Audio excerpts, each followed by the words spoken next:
Inilabas ng asawa ko ang 5 milyong piso para ibigay sa kanyang ina, habang sa akin ay isang ATM card na may lamang 200 piso. Tahimik akong lumipad patungong Bangkok, Thailand. Pagkaraan ng 3 araw, walang tigil siyang tumawag at sumisigaw na umuwi ako para iligtas ang kanyang ina. Mga kababayan, madalas nating marinig na ang pera ay parang kadugtong na ng ating bituka, ngunit sa buhay mag-asawa, minsan ito ang pinakamalupit na sukatan ng pagkatao. May mga lalaking ginagamit ang pera para bilhin ang pagiging masunurin at ang karangalan, ngunit ginagamit din nila ito para maliitin ang kanilang tapat na asawa. Nakakalimutan nila na kapag ang isang babae ay hindi na nakikipag-away dahil sa pera at hindi na umiiyak dahil sa kakulangan, iyon ang simula ng isang malaking unos sa kanyang kalooban. Halina't pakinggan natin ang kwentong ito. Nagniningning ang mga ilaw sa isang mansyon sa isang bagong subdivision. Ang liwanag mula sa chandelier na gawa sa kristal sa kisame ay tumatama sa makintab na mesa na gawa sa marmol na lalong nagpapatingkad sa masasarap na pagkain. Ang hapunan ngayong gabi ay may kasamang baked salmon, cochinillo at isang bote ng red wine na kadarating lang ni Jose Cruz mula sa France. Lahat ay nagpapakita ng karangyaan at kayamanan. Ngunit, ang atmosfera sa hapunan ay napakalamig, kaya't kahit ang marahan na tunog ng kubyerto sa mga plato ay malinaw na naririnig, na parang tunog ng metal na humihiwa sa puso.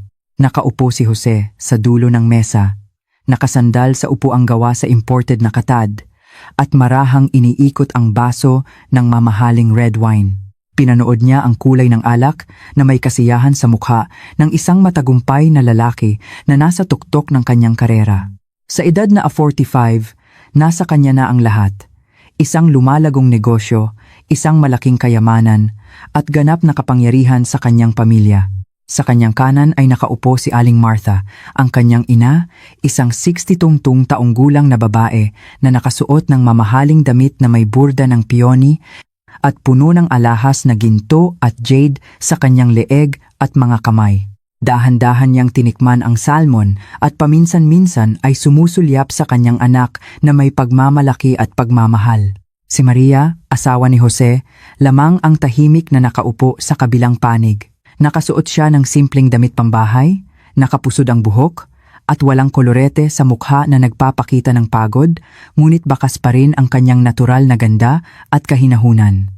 Halos hindi kumakain si Maria. Abala siya sa paglalagay ng pagkain sa plato ng kanyang biyenan at asawa. Ang kanyang kanin ay halos hindi nagalaw.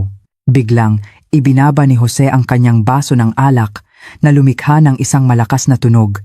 Kinuha niya mula sa kanyang bulsa ang isang passbook na kulay pula at marahan itong inilagay sa harap ni Aling Martha. "Ma, heto ang kaunting regalo ko para sa'yo," sabi ni Jose sa isang malalim ngunit malakas na boses. 5 milyon yan, ma. Gastusin mo sa kahit anong gusto mo o ipaayos mo ang ating family mausoleum sa probinsya para maging mas maganda. Habang buhay kang naghirap para sa akin, ngayon, oras na para suklian ko yon. Nagliwanag ang mga mata ni Aling Martha nang makita ang halaga sa passbook. Agad niyang binitiwan ang kutsara, kinuha ang passbook at sinuri ito, na parang tinitiyak kung totoo. Ngumiti siya ng malapad at ang mga kulubot sa kanyang mga mata ay lalong lumalim na nagpapakita ng kanyang labis na kasiyahan. "Naku, anak, nag-abala ka pa. Matanda na ako. Hindi ko na kailangan ng ganyang kalaking pera," sabi niya. Ngunit mahigpit na niyakap ang passbook na parang takot na may kumuha nito. "Pero sige, dahil mapilit ka, tatanggapin ko na. Gagamitin ko para ipaayos ang mausoleum at bibili na rin ako ng ilang alahas para sa kasal ng bunso mong kapatid." Tumawa si Jose at tumango ng may pagmamalaki. Tumingin siya kay Maria, naghihintay ng papuri o kahit isang tingin ng paghanga mula sa kanyang asawa. Ngunit si Maria ay nanatiling nakayuko, walang emosyon sa kanyang mukha. Ang kanyang kawalang interes ay parang isang baldeng malamig na tubig na ibinuhos sa nag-aapoy na ego ni Jose. Nawala ang ngiti sa kanyang mga labi. Sumimangot siya, kinuha ang kanyang wallet na gawa sa balat ng buwaya at naglabas ng isang luma at kupas na ATM card. Inihagis niya ito sa mesa at dumulas ito papunta sa harap ng plato ni Maria. At ito naman, Para sa'yo. Malamig na sabi ni Jose. Tumingin si Maria sa card, pagkatapos ay sa kanyang asawa, ang kanyang mga mata ay kalmado na parang malalim na lawa. May laman yang 200 piso, sabi ni Jose na may halong pang-iinsulto. Kunin mo para sa mga maliliit mong gastusin. Para sa pagkain at pamalengke, binibigyan ko na ang katulong natin. Wala ka namang kailangang puntahan o gawin. Palamunin lang kita, kaya hindi mo kailangan ng malaking pera, di ba? 200 piso. Ang halagang iyon ay umalingaw-ngaw sa marangyang silid, mas masakit at mas maliit pa sa isang sampal.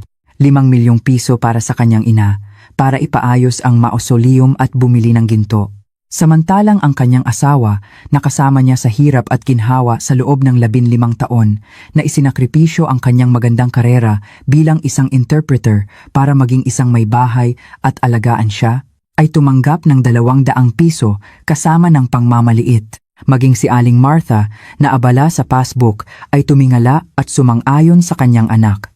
Tama ang anak ko, Maria. Kapag ang isang babae ay nag-asawa, dapat siyang sumunod sa kanyang asawa. Pinalad ka na at binubuhay ka niya, kaya huwag ka nang maghangad ng sobra. Mahirap kitain ang pera ngayon. Nagtatrabaho siya ng husto sa labas. Ikaw naman, nasa bahay ka lang, parang prinsesa. Ano pa ang gusto mo? Malaki na ang 200 piso para sa mga kung ano-anong bagay, huwag kang maging maluho. Tiningnan ni Maria ang card sa mesa. Hindi niya ito kinuha o itinulak palayo. Pakiramdam niya ay may pumipiga sa kanyang dibdib, na nagdudulot ng matinding sakit. Sa loob ng 15 taon, nasanay na siya sa pagiging dominante ni Jose at sa pagiging mapanuri ng kanyang biyenan. Natuto siyang manahimik at lunukin ang kanyang mga luha para mapanatili ang tinatawag nilang masayang pamilya. Ngunit ngayong gabi, tila umabot na sa hangganan ang kanyang pagtitiis. Naalala niya ang mga gabing walang tulog kapag may sakit ang kanilang anak, habang si Jose ay umuuwing lasing mula sa pakikipag-inuman at nagsusuka sa buong bahay. Siya ang nag-iisang naglilinis habang karga ang kanilang anak. Naalala niya ang mga Pasko at Bagong Taon na siya lang mag-isang naghahanda ng Noche Buena para sa pamilya ng kanyang asawa, habang si Jose ay nakaupo lang at nagkakape, at si Aling Martha ay ipinagmamalaki sa lahat kung gaano kabuti at mapagmahal ang kanyang anak. Tinawag siya ni Jose na palamunin. Hindi niya alam na ang mga online translation projects na ginagawa niya sa gabi habang tulog na ang lahat, ang perang kinikita niya ay ginagamit niya para ibili ng pinakamahusay na bitamina ang kanyang biyenan, dahil hindi nito gusto ang mga gamot na bigay ng gobyerno, at para ibili ng mga mamahaling damit si Jose para hindi siya mapahiya sa kanyang mga kliyente. Ano? Sa tingin mo maliit ang pera ko? Sigaw ni Jose nang makitang hindi pa rin kumikibo si Maria. Tingnan mo nga ang sarili mo, mula ulo hanggang paa. Mayroon ka bang gamit na hindi ko binili? Ang bahay na ito, ang kotse na ginagamit mo sa pamamalengke, kahit ang kanin na kinakain mo, pawis at dugo ko yan. Matuto kang lumugar. Ngumisi si Aling Martha at kumain ng isang piraso ng salmon. Hayaan mo na siya, anak. Sayang lang ang laway mo. Ang mga taong hindi kumikita ng sarili nilang pera, nagiging manhid na rin ang isip. Hindi nila maiintindihan ang hirap ng isang breadwinner. Kain na, masarap itong salmon. Huminga ng malalim si Maria, pinipigilan ang panginginig ng kanyang mga kamay. Dahan-dahan niyang itinaas ang kanyang ulo at tumingin ng diretso sa mga mata ni Jose. Wala nang bakas ng pagpapakumbaba sa kanyang mga mata, kundi isang nakakatakot na kawalan at isang kakaibang kapayapaan. Salamat, sabi ni Maria sa isang mahinang boses. Kinuha niya ang ATM card at inilagay sa kanyang bulsa. Ang kanyang kilos ay mabilis at walang bahid ng sama ng loob o pagkaawa sa sarili. Kinuha niya ito na parang isang piraso ng basura, isang bagay na walang halaga. Natigilan si Jose sa reaksyon ng kanyang asawa. Inaasahan niyang magrereklamo ito o iiyak at magkukulong sa kwarto tulad ng dati. Sa ganoong paraan, magkakaroon siya ng dahilan para sigawan pa ito. Ngunit ang biglaang katahimikan at pagsunod ni Maria ay nagdulot sa kanya ng pagkadismaya na parang sumuntok siya sa hangin. Mabuti naman, at alam mo, malamig na sabi ni Jose, at bumalik sa pag-inom ng kanyang alak. Bilisan mong kumain at maglinis. May online meeting ako mamaya kasama ang mga kliyente sa Amerika, huwag kang gagawa ng anumang ingay. Opo. Maikling sagot ni Maria. Tumayo siya at iniwan ang kanyang mga kubyertos. Ang kanyang kanin ay buo pa rin at malamig na. Paalam po, ma. Nagpaalam siya kay Aling Martha at tahimik na umakyat sa hagdanan. Ang kanyang payat na anino ay gumuhit sa puting pader sa ilalim ng nagniningning na chandelier.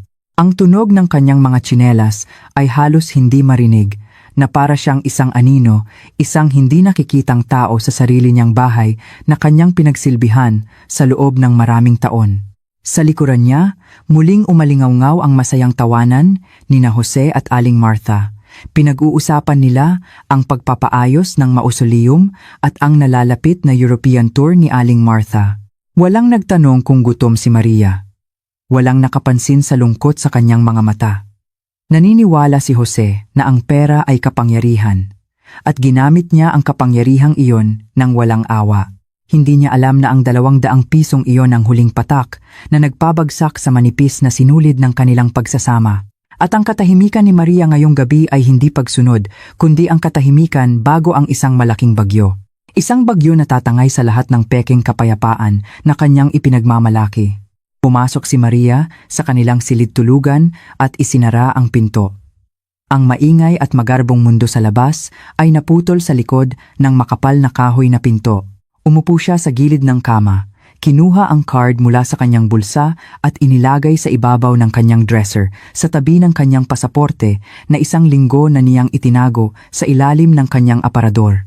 Sa pasaporte, malinaw na nakasulat ang mga salitang Kingdom of Thailand sa ilalim ng dilaw na ilaw ng lampara. Hindi siya umiyak. Matagal nang naubos ang kanyang mga luha, kasabay ng mga pagkakataong hinahagisan siya ni Jose ng pera at ng masasakit na salita ng kanyang biyenan. Hindi siya matutulog ngayong gabi. May mga bagaheng kailangan niyang ayusin at mga utang na dapat bayaran bago siya umalis. Ang tunog ng tubig mula sa gripo ay humahalo sa kalansing ng mga pinggan na lumilikha ng isang paulit-ulit na tunog sa malawak na kusina. Nakatayo si Maria sa tabi ng lababo, ang kanyang payat ngunit maliksing mga kamay ay naghuhugas ng bawat plato at maingat na inilalagay sa lalagyan. Ang bula ng sabon sa kanyang mga daliri ay kumikinang sa ilalim ng ilaw at dumadaloy kasama ng tubig, dala ang mga tira-tira ng marangyang hapunan. Sa sala, ipinapalabas sa telebisyon ang panggabing balita. Kasabay nito ang malakas na boses ni Jose na nakikipag-usap sa telepono, ipinagmamalaki sa kanyang mga kaibigan ang plano niyang ipaayos ang mausoleum ng kanilang pamilya. Oo, 5 milyon. Naghirap ang nanay ko sa buong buhay niya. Ngayon na may pera na ako, dapat ko siyang alagaan. Asawa ko?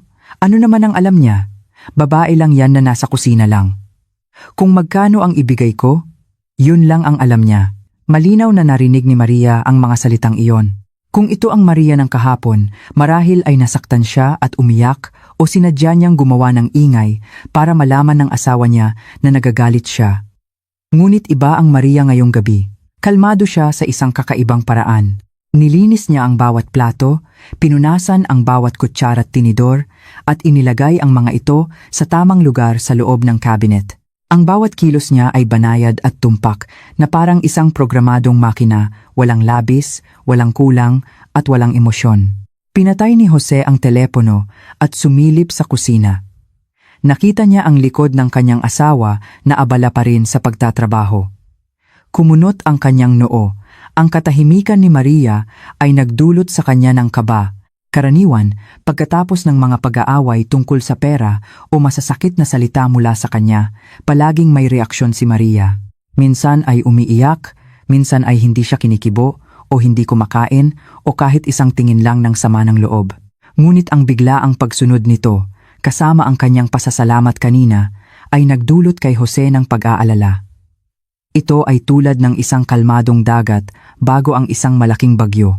Ngunit ang kanyang kayabangan bilang isang taong mayaman ay mabilis na nagtaboy sa kanyang mga alalahanin. Ngumisi si Jose at sinabi sa sarili, "Siguro natakot na." Hawak ang 200 piso, paano siya magrereklamo? Takot na mawalan ng suporta, takot na palayasin, kaya kailangang maging masunurin. Ganyan dapat ang mga babae, kailangang takutin para matuto. Dahil dito, napanatag si Jose, pinatay ang TV, at umakyat sa taas, dumaan siya sa kusina at nag-iwan ng isang salita. Linisin mo ng maigi, may bisita tayo bukas. Huwag mong hayaang maging magulo ang bahay at pagtawanan tayo. Hindi lumingon si Maria, tumango lang siya. Ang kanyang likod ay nanatiling hindi gumagalaw, matatag na parang isang estatwa. Sumapit ang 12:00 ng hating gabi. Tahimik na ang buong bahay, tanging ang huni ng mga kuliglig sa hardin at ang malakas na hilik ni Jose mula sa kanilang silid ang maririnig. Hindi pa rin tulog si Maria. Nakatayo siya sa loob ng walk-in closet, hawak ang isang plansa. Sa harap niya ay ang puting damit na paborito ni Jose, ang damit na isusuot niya sa mahalagang pulong bukas. Ang singaw mula sa plansa ay tumatama sa mukha ni Maria, mainit at mamasa-masa. Maingat niyang pinlantsa ang bawat bahagi ng damit, bawat tupi sa kwelyo, at bawat linya sa manggas. Ginagawa niya ito araw-araw sa loob ng 15 taon, kaya't kahit nakapikit ay kaya niyang gawin. Ngunit ngayong gabi, bawat kilos ng plansa ay may ibang kahulugan. Hindi ito pagsunod ng isang asawang takot sa kanyang asawa. Ito ang huling kabaitan ng isang babaeng malapit ng umalis. Hinaplos ni Maria ang malambot na tela na alala niya noong bagong kasal pa lang sila, iilan lang ang damit ni Jose. Siya ang nagtatahi ng mga natanggal na butones at kinukusot niya ang mga damit para hindi agad maluma. Mahirap sila noon, pero masaya. Ngayon, puno na ng mamahaling damit ang kanyang aparador, ngunit ang init ng pamilya ay matagal nang nawala. Pinaplansya ko ang damit mo sa huling pagkakataon. Para bukas, kapag lumabas ka na nakaporma, maaalala mo na ang lahat ng ito ay hindi basta-basta. Bulong ni Maria sa sarili. Na may mapait na ngiti, isinabit niya ang damit sa isang hanger at inilagay sa lugar na madaling makita. Pagkatapos, tinanggal niya ang saksak ng plansa at inayos ang wire. Naging tahimik ang silid, tanging ang kanyang mahinang paghinga ang maririnig. Bumalik si Maria sa kanilang silid, tulog pa rin si Jose, nakayakap sa unan, bahagyang nakabuka ang bibig, walang kamalay-malay sa lindol na malapit ng yumanig sa kanyang buhay. Tinitigan ni Maria ang kanyang asawa. Sa kanyang mga mata, wala ng pag-ibig, wala na ring galit. Tiningnan niya ito na parang isang estranghero. Minahal niya ang lalaking ito, minahal niya ito ng higit pa sa kanyang sarili, ngunit ang kanyang kawalang pakialam at pangmamaliit ang unti-unting pumatay sa pag-ibig na iyon. Tumalikod siya at dahan-dahang lumapit sa kanyang aparador. Hindi siya nag-ingay sa paghila ng maleta. Kumuha lang siya ng isang maliit na bag at inilagay ang ilang simpleng damit at mga personal na gamit. Hindi niya dinala ang anumang binili ng pera ni Jose. Ang mga magagarang damit, ang mga mamahaling bag na regalo nito sa kanya tuwing anibersaryo para maipagmalaki siya sa kanyang mga kliyente, iniwan niya ang lahat.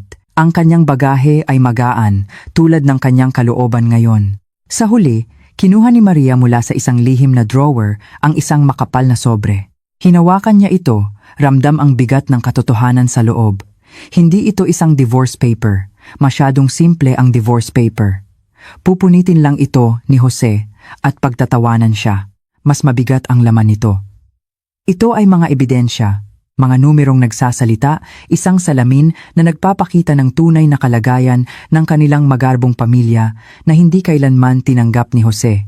Dahan-dahan siyang lumabas ng silid at bumaba sa opisina ni Jose sa unang palapag. Sa dilim, ang kanyang mga mata ay nagliliwanag sa determinasyon. Inilagay niya ang sobre sa ibabaw ng safe, kung saan tuwing umaga ay kinukuha ni Jose ang kanyang pera o mga dokumento. Inayos niya ito para siguradong hindi ito makakaligtaan. Pagkatapos, bumalik si Maria sa sala at umupo sa sofa. Tumingin siya sa orasan, 3:00 ng umaga. 2 oras na lang at darating na ang taxi na maghahatid sa kanya sa airport. Ang flight papuntang Bangkok, Thailand ay 6:00 ng umaga. Hindi niya binuksan ang ilaw, tahimik siyang nakaupo sa dilim. Napakalaki at napakaganda ng bahay na ito. Ngunit hindi ito kailanman naging isang tahanan para sa kanya. Ito ay isang kulungang ginto, kung saan siya ay minamaliit, kung saan kailangan niyang gumanap bilang isang masunuring manika. Ang tunog ng orasan ay parang isang countdown. Ipinikit ni Maria ang kanyang mga mata, at huling sinamyo ang amoy ng bahay. ang amoy ng kahoy, ng mamahaling air freshener, at ng malamig na amoy ng kalungkutan.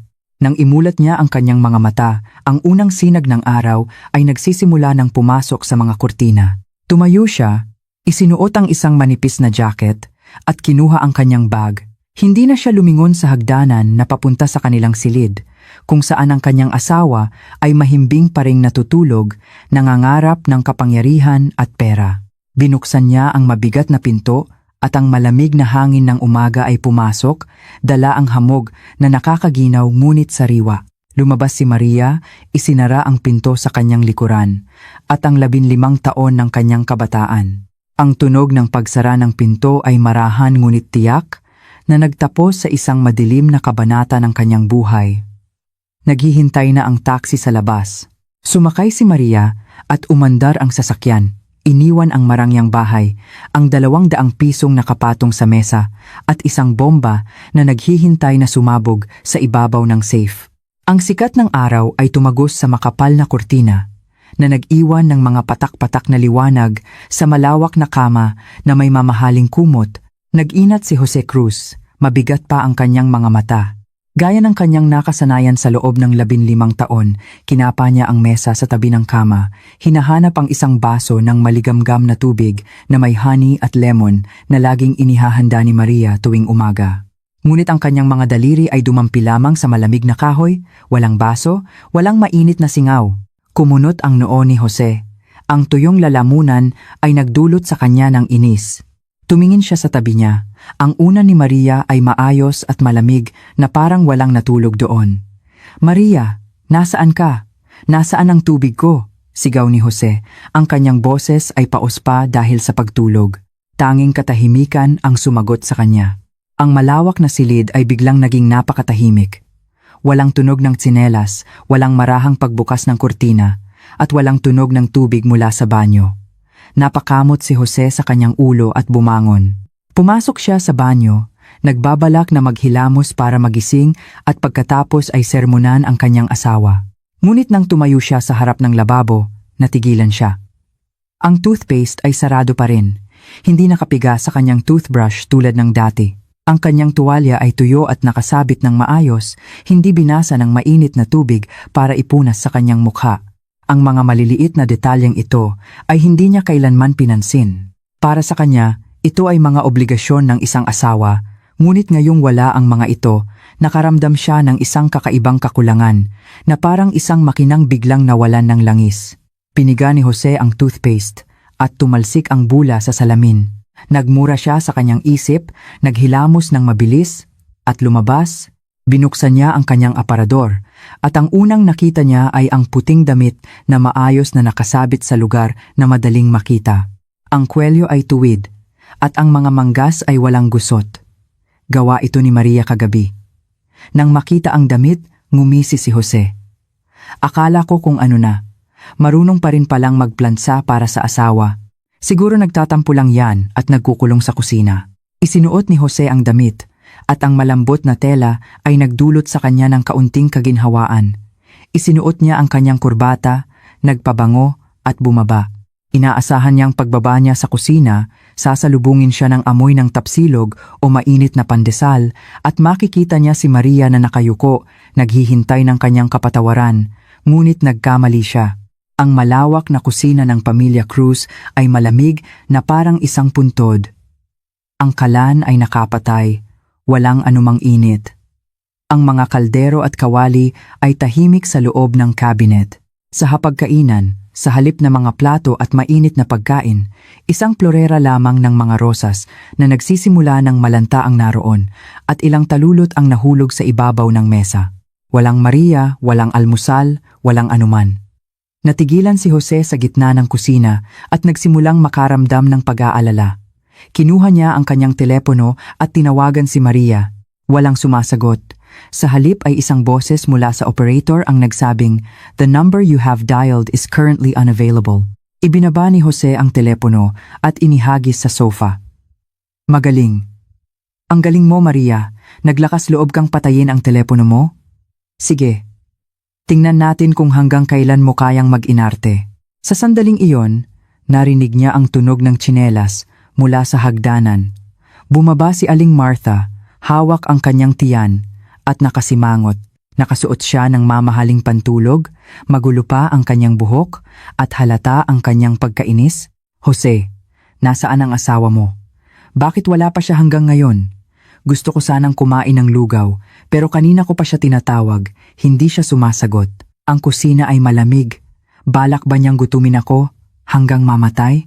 Tumingin si Jose sa kanyang ina, pinipigilan ang kanyang inis. Wala siya dito, ma. Tinawagan ko siya, pero hindi siya sumasagot. Siguro umuwi sa kanila. Nang marinig ito ni Aling Martha, nanlaki ang kanyang mga mata at ngumuso. Ano? Umuwi sa kanila? Nako, saan naman siya pupunta? Siguro nagtatampo lang yan dahil sa card kagabi. Alam ko na ang ugali ng babaeng yan. Konting bagay lang, nagagalit na agad. Hayaan mo siya. Huwag mo siyang tawagan. Tingnan natin kung mabubuhay siya nang walang pera mula sa atin. Sigurado, babalik din yan at luluhod sa paanan mo. Umupo si Aling Martha at tinapik ang walang laman na mesa. Pero ano na ngayon? Gutom na ako at bumababa na ang blood pressure ko. Hindi ko rin mahanap ang mga gamot ko. Tuwing umaga, inihahanda niya yon sa isang maliit na lalagyan sa tabi ng kama ko. Ngayon, wala. Napabuntong hininga si Jose at binuksan ang ref. Puno ito ng pagkain, imported na karne, salmon at mga gulay, ngunit lahat ay hilaw pa. Tiningnan ni Jose ang mga mamahaling pagkain at napailing. Marunong siyang kumita ng milyon, marunong siyang mamahala ng daan-daang empleyado, ngunit hindi siya marunong magluto ng simpleng lugaw dahil hindi siya hinayaan ni Maria na gumawa ng mga gawaing bahay. Sige na, ma, magbihis ka na. Kakain tayo sa labas. At bibili na rin tayo ng gamot mo. Isinara ni Jose ang ref. Sige. Tumayo si Aling Martha at nagpatuloy sa pagrereklamo. Traidor talaga. Umalis na hindi man lang nagluto ng almusal para sa biyenan niya at hindi man lang nag-iwan ng habilin tungkol sa mga gamot. Ang ganyang klaseng manugang ay dapat turuan ng leksyon. Hindi mo pwedeng hayaan na umabuso siya, sumang-ayon si Jose. Sa kanyang isip, si Maria ay hindi isang kaawa-awang asawa kundi isang rebeldeng kailangang parusahan. Naalala niya ang 5 milyong pisong ibinigay niya sa kanyang ina kagabi at ang lahat ng kanyang yaman. May pera siya, maraming pwedeng magsilbi sa kanya. Kung wala si Maria, mabubuhay pa rin ang pamilyang ito at mas masaya pa dahil hindi na nila makikita ang malungkot niyang mukha. Nag-aayos ang mag-ina para umalis. Nahirapan si Jose na hanapin ang kanyang medyas na nasa isang sulok ng aparador. Magkaiba ang pares. Ikinabit niya ito ng may inis at sinabi sa sarili na bibili siya ng 1 dosenang bagong pares mamaya. Si Aling Martha naman ay nahirapan sa kanyang mga gamot para sa high blood. Kumuha na lang siya ng 1 bote sa estante, iniisip na pwede na yon. Isinara nila ang pinto ng mansyon at ang bahay ay naging tahimik. Pinaharurot ni Jose ang kanyang Mercedes. Iniwan ang kanilang tahanan na unti-unting lumalamig. Nagpatugtog siya ng malakas na musika para mawala ang kakaibang pakiramdam na kanyang nararamdaman. Kampante siyang hawak niya ang sitwasyon na si Maria ay isang ibon na lilipad lang saglit at babalik din dahil sa gutom at lamig. Ngunit hindi alam ni Jose na sa isang lugar na libu-libong milya ang layo, si Maria ay sumasalubong sa umaga hindi ng luha, kundi ng isang ngiti ng kaluwagan. At ang kanyang pagkawala ngayon ay hindi isang pagtakas, kundi ang simula ng isang malaking alon na tatama sa kanila, natatangay sa lahat ng kanilang kayabangan at pag-asa sa iba. Maganda ang sikat ng araw ngayong umaga, ngunit para kay Jose, ito ay isang nakakasilaw na liwanag na hudyat ng isang mahabang araw na puno ng mga problemang hindi kayang solusyonan ng pera. Ang mabilis na almusal sa isang karinderya ay nagtapos sa inis. Ang ma-MSG na pagkain ay nagdulot kay Aling Martha ng uhaw sa buong biyahe pauwi. Si Jose naman ay naiinitan dahil sa sikip at ingay ng lugar. Pag-uwi sa bahay, bumalik ang bigat sa kanyang dibdib. Tahimik pa rin ang mansyon. Walang bumabati, walang nag-aalok ng malamig na tubig. Niluwagan ni Jose ang kanyang kurbata at inihagis ang susi ng kotse sa mesa. Kailangan niya ng cash. May laro siya ng golf kasama ang isang kliyente. At ugali niyang magbigay ng malaking tip sa mga staff kaya kailangan niya ng maraming pera sa kanyang wallet. Pumasok siya sa kanyang opisina sa unang palapag, kung saan nakalagay ang kanyang safe. Ito ang sentro ng kanilang pananalapi, kung saan niya itinatago ang mga mahahalagang dokumento, ginto, at mga sikreto sa negosyo. Alam ni Maria ang password, ngunit bihira niya itong buksan nang walang pahintulot niya. Inilagay ni Jose ang code at bumukas ang pinto ng safe. Sa ibabaw ng mga titulo ng lupa at mga dolyar, may isang makapal na sobre. Kakaiba ito sa gitna ng mga mahahalagang ari-arian. Kumunot ang noo ni Jose at kinuha ang sobre. Medyo makapal at mabigat ito. Divorce paper? Ngumisi si Jose. Magaling. Gusto mo akong takutin? Tingnan natin kung anong mga panunuyo o paninisi ang isinulat mo dito. Pinunit niya ang sobre, ngunit walang divorce paper sa loob. Isang itim na notebook at isang maliit na silver na USB ang nahulog. Nagulat si Jose at pinulot ang notebook. Walang pangalan sa pabalat, tanging ang sulat kamay ni Maria sa isang sulok. Talaan ng gastusin. 2023. Binuklat niya ang unang pahina. At ang kanyang mga mata ay napuno ng mga numero. Mga numerong maingat na isinulat at nakaayos sa mga column. Petsa, item, halaga, at tala. Tiningnan niya ito ng mabilis. Sa simula ay may pangmamaliit, ngunit habang nagbabasa siya, lalong kumunot ang kanyang noo. Ika, 12 ng Enero, gamot para sa rayuma ni Mama imported mula sa France, 6,000 pento. Tala. Hindi hiyang si Mama sa gamot ng gobyerno. Sumasakit daw ang tiyan niya. Ika, 15 ng Pebrero, abuloy para sa burol ni tita sa probinsya para kay Jose, P7,000 po tita.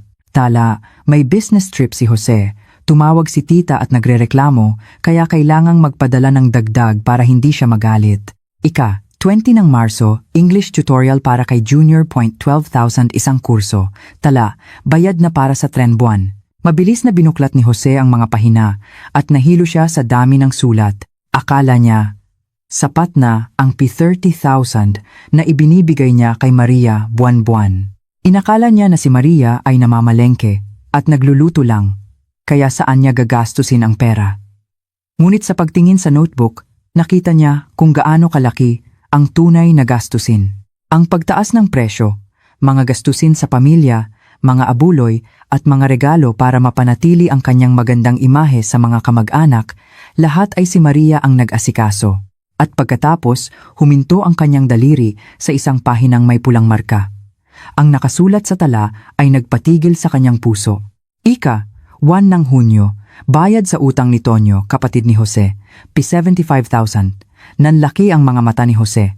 Si Tonyo, ang kanyang kapatid, ay isang manager sa isang restaurant at laging mukhang mayaman. Bakit may utang siya? Binasa ni Jose ang tala sa tabi. Nanginginig ang sulat kamay ni Maria, ngunit malinaw pa rin. Ipinahiram ni Mama ang kanyang passbook kay Tonyo para ipusta sa sabong. Natalo siya at hinahabol na ng mga pinagkakautangan niya. Umiyak si Mama at nakiusap sa akin na gamitin ang sarili kong pera para tubusin ang passbook para hindi malaman ni Jose, baka bugbugin niya si Tonyo. Napalunok si Jose, tuyo ang kanyang lalamunan. Binuklat niya ang isa pang pahina. Ika, 18 ng Hulyo, bayad sa nabanggang motor ni Tonyo, 15,900. Sabi ni Mama, kunin ko sa budget para sa pagkain. Sabihin ko raw kay Jose na tumaas ang presyo ng bilihin.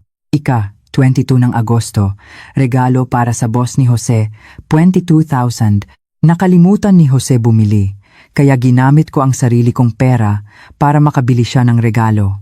Habang nagbabasa si Jose, lalong tumulo ang pawis sa kanyang noo. Malamig ang kwarto, ngunit pakiramdam niya ay nasa loob siya ng isang oven.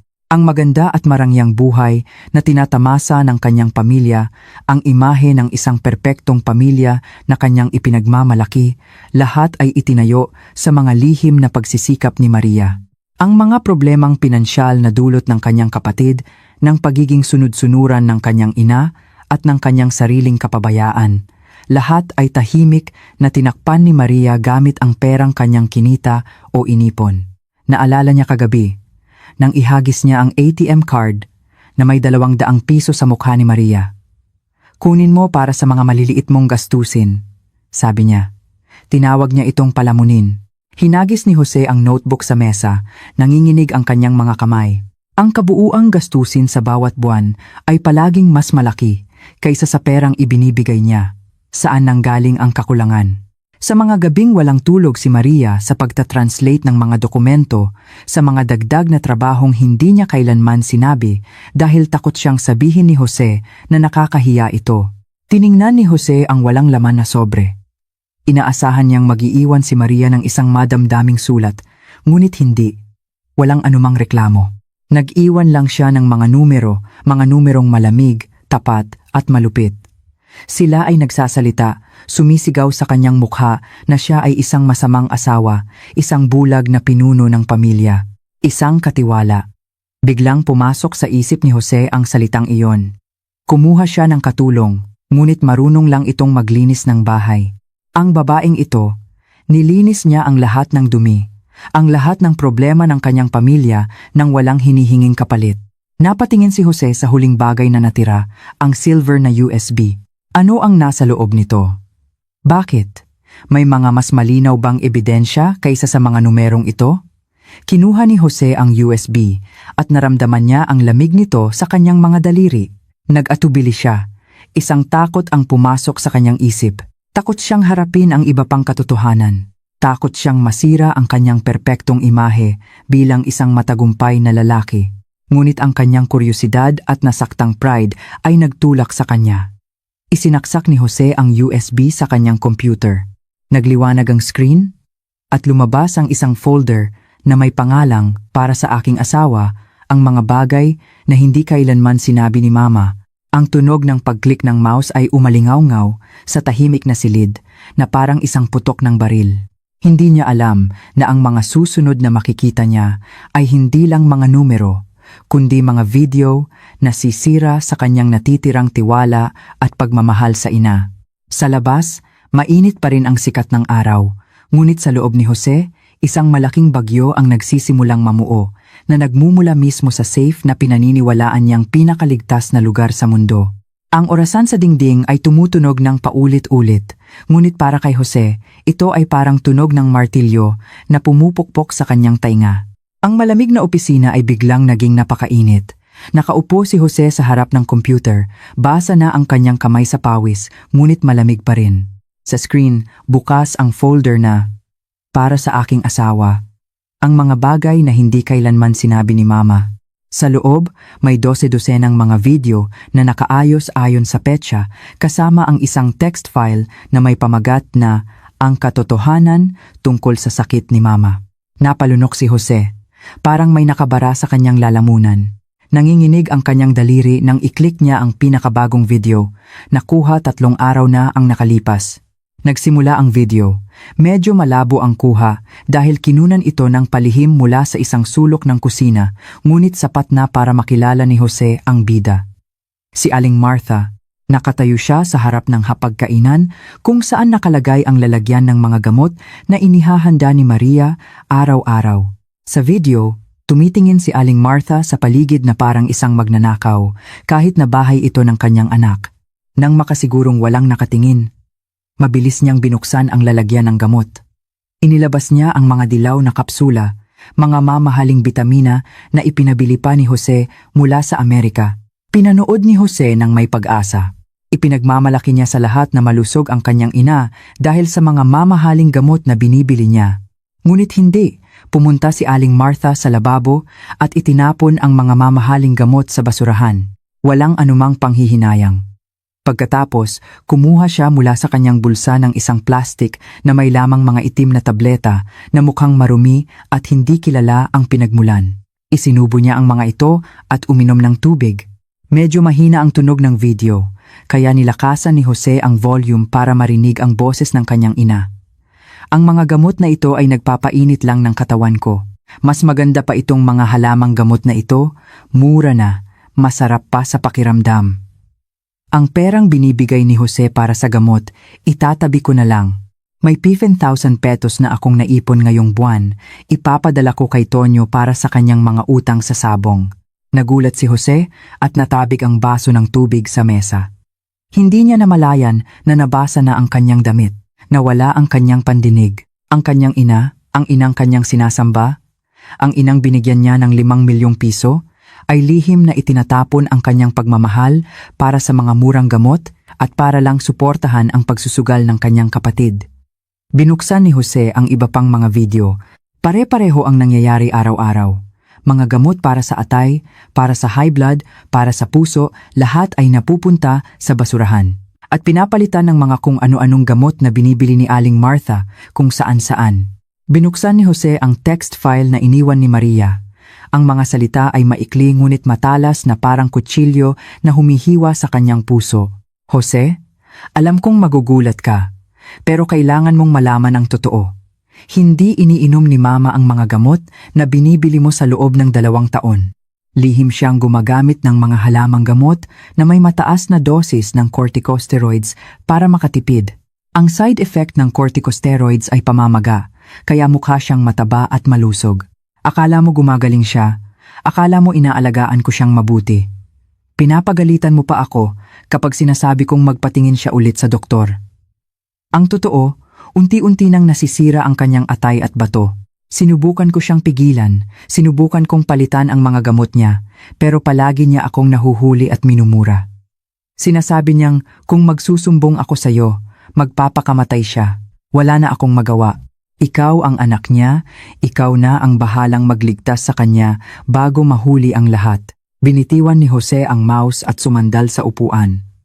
Pakiramdam niya ay naubusan siya ng lakas.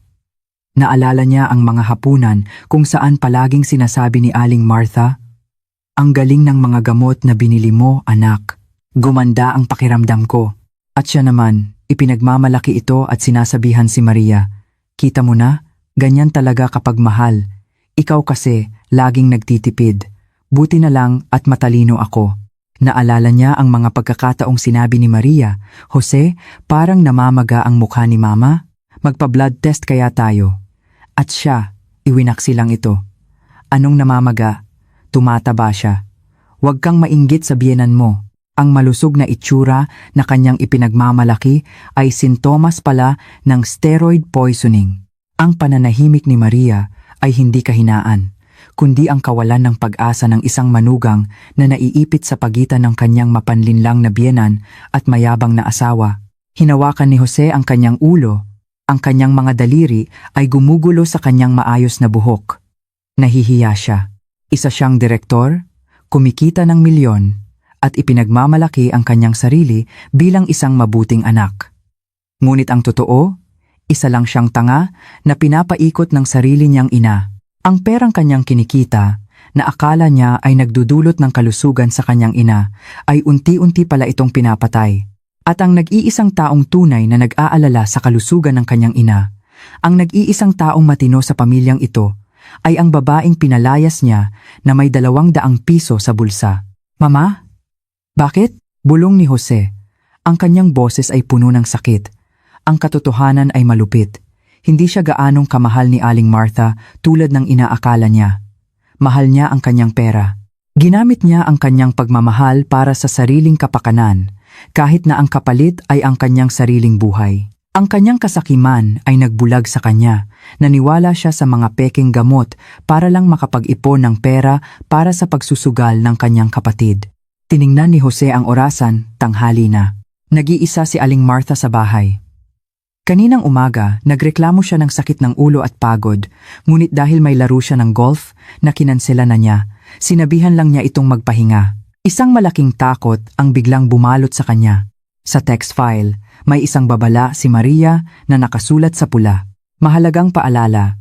Dahil matagal nang gumagamit si Mama ng corticosteroids, humina na ang kanyang adrenal glands. Kung bigla siyang titigil sa pag-inom ng gamot o ma-stress, maaari siyang magkaroon ng adrenal crisis at atake sa puso. Huwag mo siyang hahayaang uminom ng kung ano-anong gamot. Ngayong umaga, hindi ininom ni Aling Martha ang gamot na inihanda ni Maria dahil wala siya. At kanina sa karinderya, uminom siya ng gamot mula sa bote na kinuha niya. Ano yon? Tumayo si Jose at natumba ang upuan. Wala na siyang pakialam sa kanyang pride o sa kataksilan. Tumakbo siya palabas ng opisina na parang isang baliw. Ang hagdanan ay yumanig sa kanyang mga paa. "Mama! Mama!" Sigaw ni Jose, ngunit tanging katahimikan ang sumagot. Isang katahimikang may dalang kamatayan. Hindi niya alam na habang siya ay natataranta sa harap ng computer, sa itaas, sa banyo, si Aling Martha ay nagsisimula ng makaramdam ng paninikip ng dibdib at ang mundo sa kanyang paligid ay unti-unting nagdidilim. Ang mga murang gamot at ang kasakiman na kanyang inipon sa loob ng maraming taon ay naniningil na. At ang presyo, kahit ang 5 milyong piso sa kanyang passbook ay hindi sapat para bayaran ito. Ang paglubog ng araw sa ilog Chao Phraya ay parang ginto na kumakalat sa tubig. Ang mga bangka ay mabilis na dumadaan, nag-iiwan ng puting bula at maingay na tunog ng makina, ngunit mayroon ding himig ng kalayaan. Ang hangin mula sa dagat ay malamig at may amoy ng mga pampalasa mula sa mga nagtitinda sa tabi ng daan. Nakaupo si Maria sa isang maliit na upuan sa isang kainan sa tabi ng dagat. Sa harap niya, hindi mamahaling pagkain, kundi isang mainit na plato ng pad thai at isang baso ng Thai milk tea. Kumuha siya ng isang subo. Ang asim ng sampalok, ang tamis ng asukal, ang lasa ng mani, at ang anghang ng sili ay kumalat sa kanyang dila. Masarap, isang simpleng sarap na 10 taon na niyang hindi natitikman. 10 taon bilang asawa ng isang mayaman, ang kanyang panlasa ay nakakulong sa mga mamahaling pagkain na gusto ng kanyang biyenan. Nagluluto siya ng masasarap na pagkain, ngunit ang lasa ay mapait, ang lasa ng pagsunod. Ngayon, sa gitna ng mga estranghero, walang nakakakilala sa kanya, walang pumupuna sa kanyang pagkain.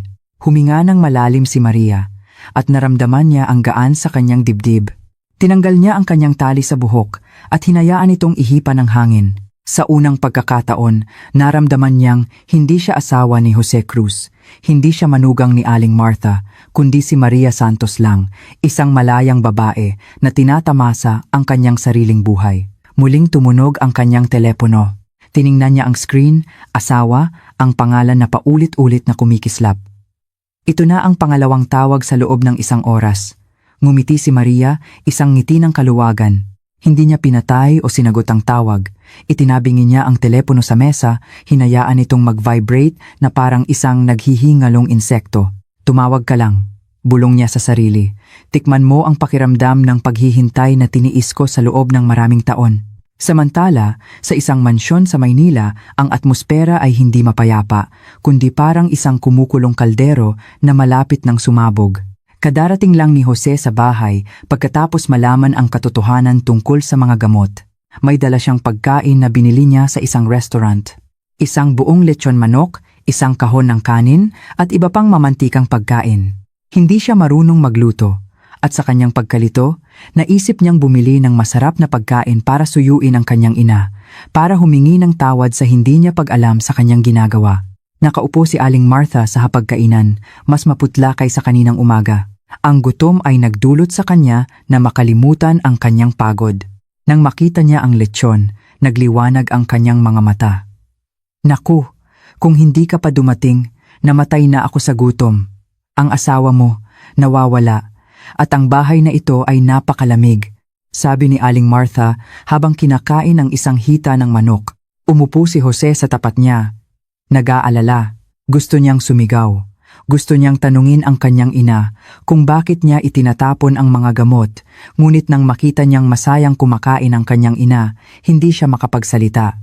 Natatakot siyang ma-shock ito at magalit o magbanta na magpapakamatay tulad ng sinabi ni Maria. Ma, dahan-dahan lang sa pagkain. Masyadong mamantika yan, hindi maganda para sa high blood mo. Paalala ni Jose. Huwag kang mag-alala, sabi ni Aling Martha. Noong araw, puro mantika ang kinakain ng mga tao, pero malulusog sila. Ang asawa mo kasi, masyadong maarte sa pagkain. Puro gulay ang pinapakain sa akin kaya ako nang hihina. Kailangan ko nito para lumakas. Inubos ni Aling Martha ang hita ng manok at kumain pa ng kanin. Ang dami ng mantika at pampalasa, kasama ang biglaang pagkawala ng corticosteroids sa kanyang katawan, ay nagsimulang magdulot ng isang malaking problema sa loob ng kanyang matandang katawan. Biglang, binitiwan ni Aling Martha ang kanyang kubyertos. Namula ang kanyang mukha at pinagpawisan siya ng husto. Bakit biglang uminit? Sabi ni Aling Martha, hinahawakan ang kanyang ulo. Nagulat si Jose. Ma, anong nangyayari? Saan masakit? Ang sakit ng ulo ko. Parang may pumupukpok. Nagsimulang mautal si Aling Martha. Hinawakan niya ang kanyang dibdib at naging mabilis ang kanyang paghinga. Ang bilis ng tibok ng puso ko, Jose. Nahihilo ako. Nataranta si Jose. Nilapitan niya ang kanyang ina. Ang katawan ni Aling Martha ay mainit, ngunit ang kanyang mga kamay at paa ay malamig at nanginginig. Ito ang mga sintomas ng adrenal crisis at hypertensive crisis na binanggit ni Maria. Gamot! Nasaan ang gamot? Sigaw ni Jose. Tumingin siya sa paligid. Pumunta siya sa cabinet ng mga gamot, binuksan ito, ngunit nagkalat ang mga bote ng gamot. Hindi niya alam kung alin ang para sa high blood at alin ang para sa puso. Diyos ko, alin dito? Sigaw ni Jose sa desperasyon. Karaniwan, kapag nagrereklamo ang kanyang ina, alam agad ni Maria kung anong gamot ang ibibigay. Maayos na nakaayos ang mga gamot. May mga label, ngunit hindi niya kailanman pinansin ang cabinet na iyon. Para sa kanya, trabaho iyon ng isang babae. Jose, hindi ako makahinga. Mahinang sabi ni Aling Martha. Lumingon si Jose at nakita niyang nakasubsob na ang kanyang ina sa mesa na tabig ang isang mangkok ng sausawan. Ma, sandali, tatawag ako ng ambulansya, tatawagan ko si Maria. Kinuha ni Jose ang kanyang telepono, nanginginig ang kanyang mga kamay. Tinawagan niya si Maria, ngunit walang sumasagot. Nagmura siya at inihagis ang telepono sa sofa. Pagkatapos ay tinawagan niya ang 911. Hello, ambulansya, pumunta kayo sa Subdivision X. Ang nanay ko hinimatay, high blood, hindi ko alam. Bilisan nyo. Pagkababa ng telepono, niyakap niya ang kanyang ina. Si Aling Martha ay nawalan na ng malay. Ang nakakatakot na eksenang ito ay iba sa mga pagkakataong nagkukunwari siyang may sakit para pahirapan ang kanyang manugang. Totoo na ito, ang kamatayan ay nasa pintuan na, naghihintay. Kinuha ni Jose mula sa bulsa ng kanyang ina ang plastik ng mga itim na tableta. Akma niya itong ipapainom. Ngunit naalala niya ang babala ni Maria tungkol sa lason dito. Kung ipapainom niya ito, baka lalong lumala. Kung hindi, nasa panganib ang kanyang ina. Ang kanyang kawalan ng kaalaman sa medisina ay nagdulot sa kanya ng paralisis. Mayroon siyang 5 milyong piso sa safe, may mamahaling kotse sa labas, ngunit ngayon wala siyang magawa para pigilan ang sakit na nararamdaman ng kanyang ina. Sa labas, dumilim ang kalangitan, at biglang bumuhos ang malakas na ulan. Ang hangin ay sumisipol na parang isang paniningil ng tadhana. Samantala, sa Bangkok, Thailand, katatapos lang kumain ni Maria. Naglakad-lakad siya sa tabi ng dagat. Ang mga ilaw ng siyudad ay nagniningning sa tubig.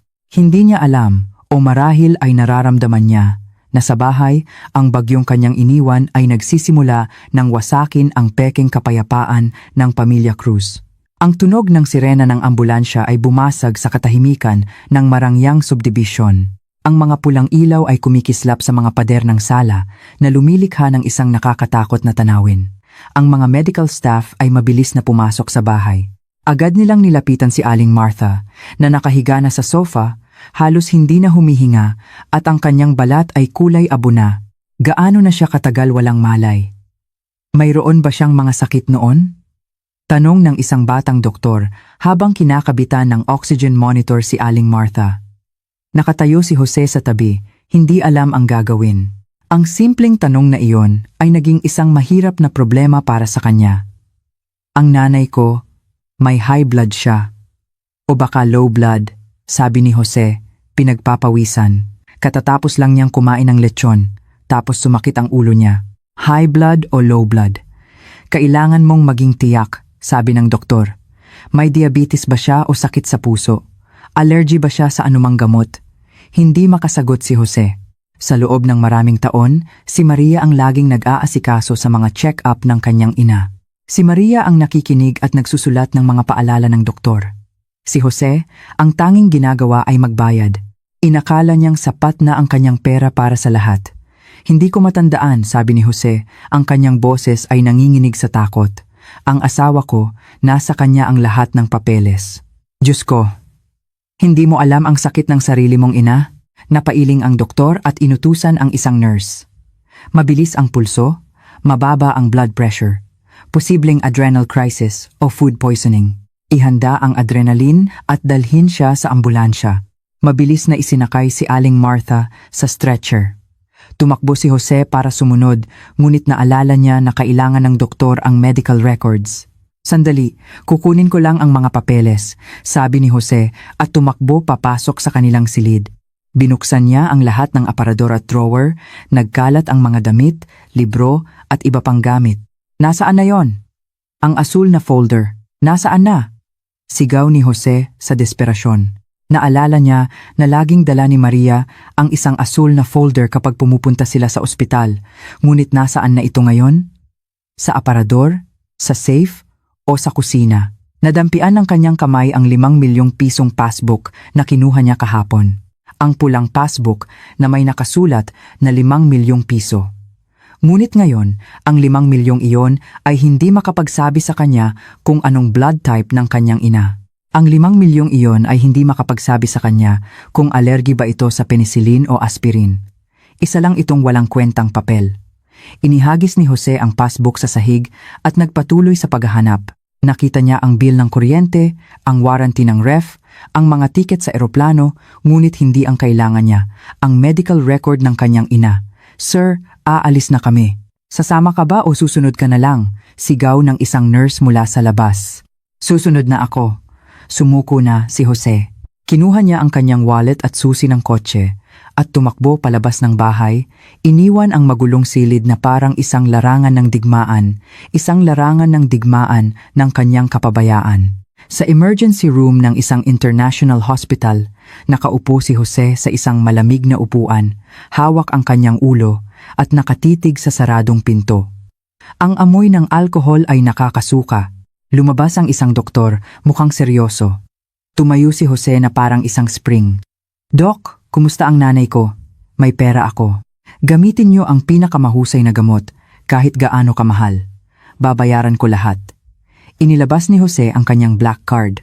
Tiningnan ng doktor ang card, pagkatapos ay si Jose na may halo ng awa at paninisi. "Kalma lang, hindi pera ang problema ngayon," sabi ng doktor. "Nasa kritikal na kondisyon ang pasyente. Adrenal crisis dahil sa matagal na paggamit ng corticosteroids kasama ng hypertensive crisis na nagdulot ng mild stroke. Sinusubukan naming kontrolin." "Pero, paggamit ng corticosteroids?" Ulit ni Jose. Parang gumuho ang mundo sa ilalim ng kanyang mga paa. Ang mga salita ni Maria ay umalingaw-ngaw sa kanyang isip. Totoo, lahat ay totoo. Oo, siguradong uminom siya ng mga hindi kilalang gamot sa loob ng mahabang panahon, sabi ng doktor. Ngayon, kailangan kong malaman kung anong gamot ang iniinom niya, ang pangalan, ang dosis, at kung allergy ba siya sa contrast dye. Kailangan namin siyang i-CT scan agad. Pero kung hindi namin alam ang kanyang allergy history, maaaring mamatay siya sa anaphylactic shock. Natigilan si Jose. Mapait ang kanyang panlasa. "Hindi ko alam," bulong ni Jose. Ang kanyang boses ay nanginginig. Isang 45 taong gulang na businessman, ngayon ay nakatayo sa harap ng doktor na parang isang batang nagkamali, ignorante at walang magawa. Ikaw ang nag-iisang anak niya, pero hindi mo alam kung anong gamot ang iniinom niya? Kumunot ang noo ng doktor. Hindi maitago ang kanyang pagkadismaya. "Tawagan mo ang ibang kamag-anak. Bilisan mo, bawat minutong lumilipas, nababawasan ang tsansa ng nanay mong mabuhay." Nanginginig na kinuha ni Jose ang kanyang telepono. Libo-libo ang contacts niya, mga kliyente, empleyado at mga babae. Ngunit walang nakakaalam ng sagot sa tanong na ito. Isang tao lang ang nakakaalam. Si Maria. Tiningnan ni Jose ang pangalan ng kanyang asawa. Nanginginig ang kanyang daliri, hindi niya kayang pindutin. Kakapalayas niya lang sa kanya, kakainsulto niya lang, at binigyan niya lang ng 200 piso. Ngunit ang tunog ng monitor mula sa emergency room ay parang isang countdown ng kamatayan. Wala nang ibang pagpipilian si Jose.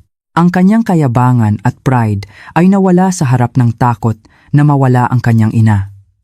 Ipinikit ni Jose ang kanyang mga mata at pinindot ang call button. "Please, please, sagutin mo Maria. Patawarin mo ako," bulong ni Jose. Nagsisimula ng mamuo ang luha sa kanyang mga mata. Nagriring ang telepono sa kabilang linya. "Isa, 2, 3. Bawat tunog ay parang isang lubid na humihigpit sa kanyang leeg. Alam niya na sa isang malayong lugar, tinitingnan ni Maria ang kanyang telepono at ang kapangyarihan ng buhay at kamatayan ay wala sa kamay ng doktor, wala sa 5 milyong piso, kundi nasa kamay ng babaeng minsan niyang minamaliit bilang palamunin. 11:00 ng gabi sa Bangkok, Thailand. Nakaupo si Maria sa balcony ng kanyang hotel sa ika-20 palapag, nakatingin sa nagniningning na syudad sa ibaba. Ang hangin ay malakas, dala ang amoy ng ulan na katatapos lang. Hawak niya ang isang baso ng malamig na puting alak. Hindi niya ito iniinom. Hinahawakan lang niya para maramdaman ang lamig at manatiling gising. Nag-vibrate ang kanyang telepono sa mesa. Ang screen ay nagliliwanag sa dilim. 4.2 na tawag mula sa kanyang asawa. Tiningnan ni Maria ang pangalan. Kalmado na ang kanyang puso. Hinihintay niya ang sandaling ito. Alam niyang darating ito, hindi niya lang inasahan na ganito kabilis at kalala. Dahan-dahan niyang ibinaba ang baso, huminga ng malalim at sinagot ang tawag. Hello! Ang boses ni Maria ay kalmado at mahina, kabaligtaran ng maingay at nakakatakot na tunog sa kabilang linya. Maria, nasaan ka? Umuwi ka na, ngayon na! Malapit nang mamatay si Mama! Sigaw ni Jose sa telepono. Ang kanyang boses ay nanginginig sa takot, kasabay ng tunog ng mga sirena at mga taong nagtatakbuhan. Nanatiling nakaupo si Maria, nakatingin sa malayo. Nasa Bangkok, Thailand ako. Hindi ako makakauwi agad. Ano? Bangkok, Thailand? Natigilan si Jose at sumigaw ng mas malakas. Baliw ka ba? Nasa emergency room si Mama, sabi ng doktor. May adrenal crisis at stroke siya. Kailangan nila ang medical records niya. Tinatanong nila kung anong gamot ang iniinom niya. Saan mo itinago ang mga papeles na yan? Hinalughog ko na ang buong bahay, hindi ko makita. Ngumiti si Maria, isang mapait na ngiti. Kahit sa bingit ng kamatayan, tinatawag pa rin niyang mga papeles na yan ang mga bagay na kanyang iningatan. Kalma ka lang, sabi ni Maria. Ang kanyang boses ay malamig na parang yelo na tumama sa mukha ni Jose. Kung magpapanik ka, paano mo maililigtas si Mama? Paano ako kakalma? Malapit nang mamatay ang nanay ko. Tao ka ba, Maria? Sabihin mo na, nasaan ang mga papeles? Umiiyak na si Jose. Ipinikit ni Maria ang kanyang mga mata. Ayaw niyang maging kontrabida, ngunit kailangan niyang maranasan ni Jose ang kawalan ng pag-asa na kanyang tiniis sa loob ng maraming taon. Naaalala mo ba ang cabinet na gawa sa kahoy sa ating prayer room? Tanong ni Maria. Aling cabinet? Ang cabinet para sa mga gamit pang dasal. Sa pinakailalim na drawer, sa kanan, may isang sikretong compartment. Nandoon ang lahat ng medical records ni Mama sa loob ng 10 taon. Itinago ko doon dahil palagi niyang itinatapon kapag nakikita niya. Natahimik ang kabilang linya. Hindi makapaniwala si Jose. Ang pinakasagradong lugar sa kanilang bahay, ang lugar na nilalagyan niya lang ng insenso at pagkatapos ay tatalikuran, ay ang lugar pala kung saan itinago ng kanyang asawa ang kaligtasan ng kanyang ina. At isa pa, nagpatuloy si Maria, ang kanyang boses ay naging mas matalas. Tinanong ka ng doktor kung anong gamot ang iniinom ni Mama. Di ba? Kumuha ka ng papel at ballpen o i-loudspeaker mo para marinig ng doktor. Sige. Sige. Sabihin mo na. Mabilis na sagot ni Jose. Hindi niya iniinom ang mga bitamina na binili mo. Ang iniinom niya ay isang hindi kilalang gamot na may mataas na dosis ng dexamethasone. 6 na buwan na niya itong iniinom. Dexamethasone? Ulit ni Jose. Oo, yan yung gamot na ipinakita ko sa'yo 3 buwan na ang nakalipas. Sinabi ko sa'yo na lason ang iniinom ni Mama. Ano ang sinabi mo noon? Naaalala mo ba? Huminto si Maria. Sinabi mo na kung gumaganda ang pakiramdam ni Mama. Ayos lang. Huwag daw akong makialam. Itinapon mo ang kahon ng gamot sa harap ko. Bawat salita ni Maria ay parang isang kutsilyo na tumutusok sa dibdib ni Jose. Naalala niya. Totoo. Masaya siya noon dahil nakakuha siya ng malaking kontrata kaya binaliwala niya ang sinabi ng kanyang asawa. Ngayon, naniniwala ka na ba? Tanong ni Maria. Ang kanyang boses ay pagod na. Sabihin mo sa doktor na ang pasyente ay may chronic steroid poisoning at allergy siya sa contrast dye na may iodine. Huwag siyang ICT scan na may contrast dye nang walang panlaban sa shock. Naaalala mo ba? Natigilan si Jose sa gitna ng abalang ospital. Nanginginig ang kanyang kamay. Ang mga teknikal na impormasyong iyon, ang mga mahahabang pangalan ng gamot, kabisado ni Maria. Mas kilala niya ang katawan ng kanyang ina kaysa sa ina mismo. At paano niya ito tinrato? Maria, sabi ni Jose, ang kanyang lalamunan ay tuyo. Patawarin mo ako, mali ako. Umuwi ka na, please. Nasabi ko na ang lahat ng kailangan kong sabihin, putol ni Maria. Ang buhay ni Mama ay nasa kamay na ng mga doktor at ng iyong katapatan. Ang 5 milyong piso mo, gamitin mo para sa mga bayarin sa ospital. Ako, pagod na ako. Teka Maria, huwag mong ibaba. Natatakot ako, sigaw ni Jose, ngunit isang mahabang tuot lang ang kanyang narinig. Ibinaba na ni Maria ang telepono. Sa Bangkok, Thailand, ibinaba ni Maria ang telepono. Hindi siya masaya, kundi isang malaking kalungkutan ang bumalot sa kanya. Iniligtas niya ang kanyang biyenan, ngunit sinira niya na rin ang huling pag-asa ni Jose na babalik pa siya. Samantala, sa ospital, naiwang mag-isa si Jose. Tumutulo ang luha sa kanyang mga pisngi. Tumakbo siya sa opisina ng doktor, paulit-ulit na binabanggit ang mga pangalan ng gamot na sinabi ng kanyang asawa na parang isang batang nagsasaulo ng isang aralin tungkol sa pag-aalaga, sa halaga ng isang asawa, isang aralin na kailangan niyang bayaran ng buhay ng kanyang ina. Ang 200 pisong ibinigay niya kay Maria, ngayon ay handa niyang ipagpalit ang lahat ng kanyang yaman para lang makasama siya at marinig ang mga salitang, "Huwag kang mag-alala, andito ako." Ngunit huli na. Tanging ang mga puting pader ng ospital ang nasa paligid niya. 3:00 ng umaga, bumukas ang pinto ng emergency room. Lumabas ang doktor. Pagod na pagod. Tumayo si Jose, halos matumba. Hinawakan niya ang damit ng doktor, nagmamakaawa. "Dok, kumusta ang nanay ko?"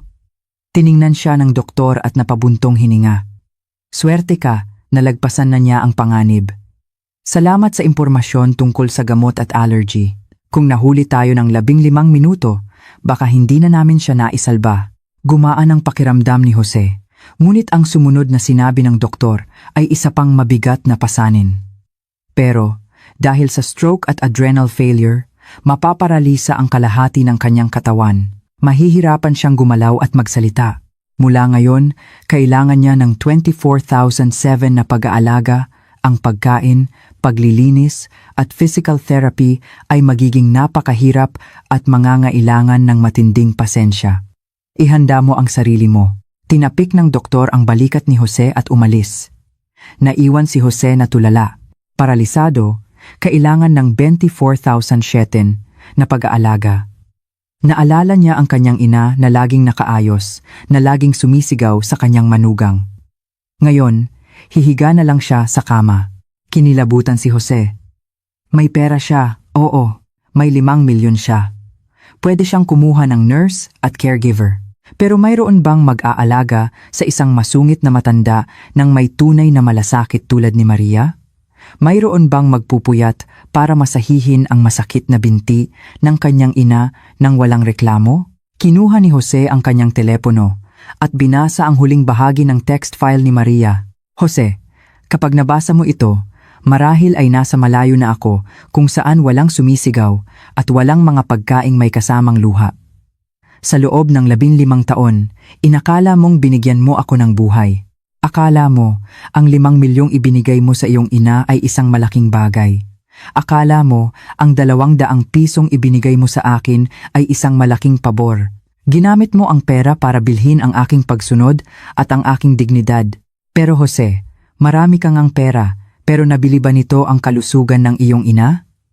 Nabili ba nito ang kapayapaan sa iyong sariling tahanan? Ang pera ay makakakuha ng katulong, pero hindi ng isang asawang nagmamahal sa kanyang pamilya nang higit pa sa kanyang buhay. Umalis ako hindi dahil sa galit, kundi para bigyan ka ng pagkakataong matuto. Gamitin mo ang 5 milyong iyon. Gamitin mo ang iyong galing sa negosyo para alagaan ang iyong ina, para matuto kang maging isang tunay na anak at hindi isang taong ginagamit ang pera para ipasa ang kanyang responsibilidad sa iba. Paalam. Sana maging matatag ka. Nahulog ang telepono mula sa kamay ni Jose. Ipinatong niya ang kanyang ulo sa kanyang mga kamay at nagsimulang manginig ang kanyang mga balikat. Umiyak siya. Hindi isang iyak ng isang bata, kundi isang iyak ng isang lalaking ngayon lang napagtanto na nawala na sa kanya ang lahat sa gitna ng kanyang kayamanan. Ang 5 milyong piso ngayon ay mapait at walang kwenta. Hindi nito kayang magluto ng lugaw para sa kanya, hindi nito kayang paalalahanan siyang uminom ng gamot, at lalong hindi nito kayang akuin ang mabigat na responsibilidad na naghihintay sa kanya. Naalala niya ang reaksyon ni Maria kagabi, nang tanggapin nito ang 200 piso at magpasalamat. Akala niya, siya ang nagwagi. Ngayon, naintindihan niya na tiningnan siya ni Maria, hindi ng takot, kundi ng awa.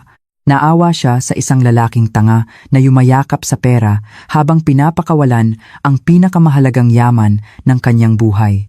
Maria, mali ako. Mali talaga ako. Bulong ni Jose sa tahimik na ospital.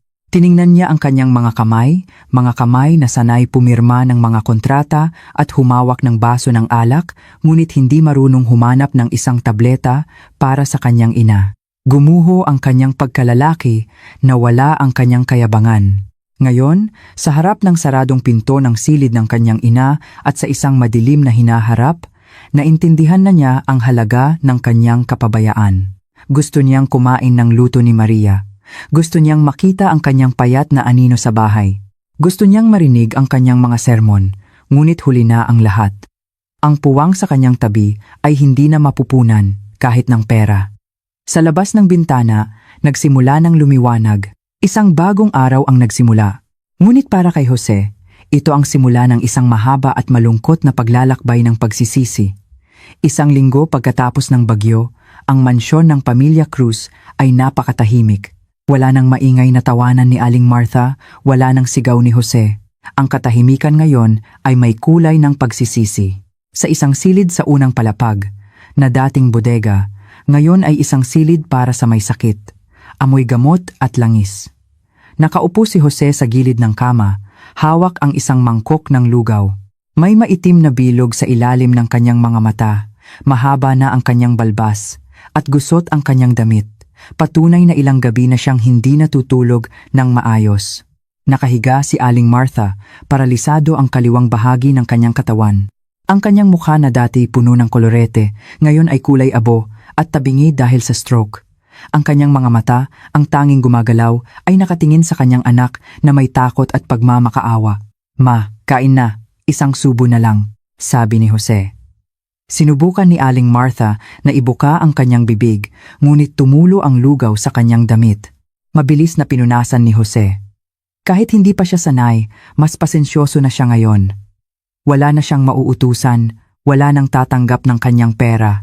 Kailangan niyang gawin ang lahat, magpalit ng diaper, magpunas, at magpakain. Ang 5 milyong piso sa safe ay nabawasan na para sa mga bayarin sa ospital, ngunit ang natira ay hindi kayang akuin ang kanyang responsibilidad. Tumunog ang doorbell, at kinabahan si Jose. Ibinaba niya ang mangkok ng lugaw, inayos ang kumot ng kanyang ina, at lumabas para buksan ang pinto. Bumukas ang pinto, at sa gitna ng liwanag ng araw, nakatayo si Maria. Natigilan si Jose. Isang linggo lang silang hindi nagkita, ngunit ang babaeng nasa harap niya ay hindi na ang dating Maria na kanyang kilala. Nakasuot si Maria ng isang simpleng bestida, maikli na ang kanyang buhok at may bahagyang kolorete sa mukha na nagpapakita ng kanyang kumpiyansa. Wala siyang mamahaling alahas. Ngunit ang kanyang mga mata ay mas nagniningning kaysa sa anumang diamante. "Umuwi ka na," sabi ni Jose, nanginginig. Sa isang sandali, umasa siyang bumalik siya para manatili. Ngunit ngumiti lang si Maria, isang formal na ngiti. "Hello, pumunta ako para ayusin ang mga papeles at bisitahin si Aling Martha." Hindi na niya tinawag si Jose na asawa o si Aling Martha na mama. Ang distansya sa pagitan ng kanilang mga tawagan ay isang malawak na karagatan na alam ni Jose na hindi na niya kayang tawirin. Pumasok si Maria sa bahay, dumaan sa sala kung saan nangyari ang kanilang huling hapunan. Dumiretso siya sa silid ni Aling Martha. Nang makita siya, sinubukan ni Aling Martha na magsalita at tumulo ang luha sa kanyang mga mata. Luha ng hiya, at pagsisisi.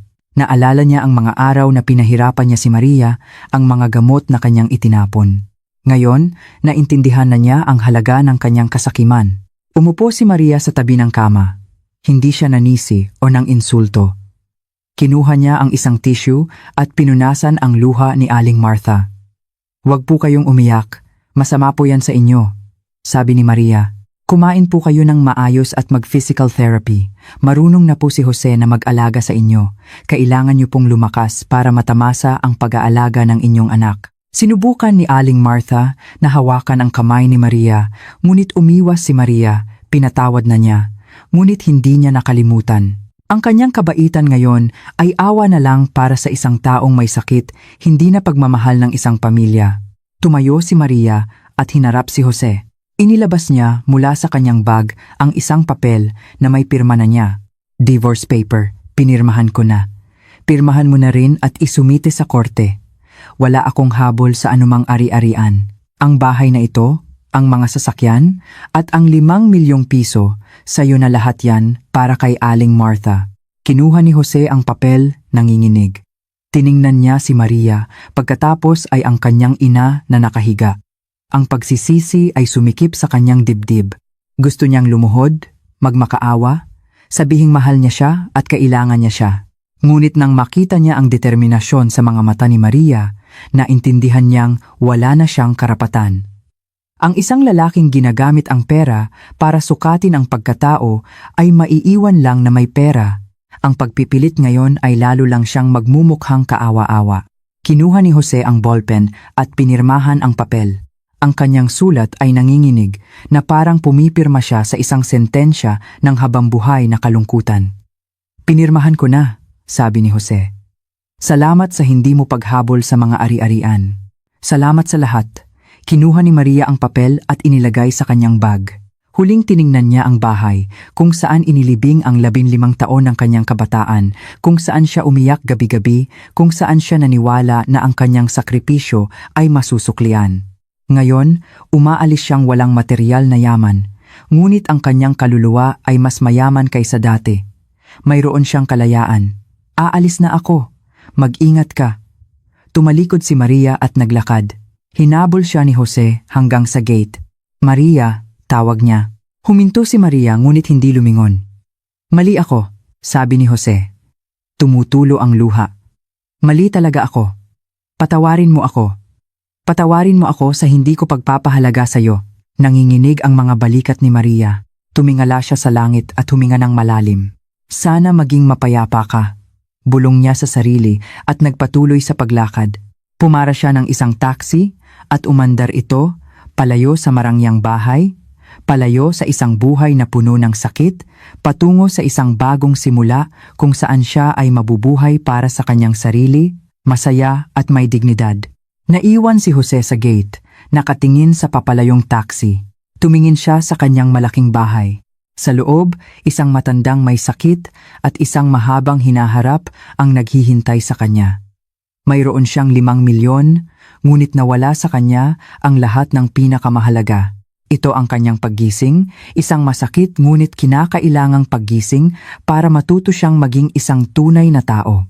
Mga kababayan, dito nagtatapos ang kwento ni Maria at Jose, ngunit ang aral nito ay mananatili sa ating mga puso.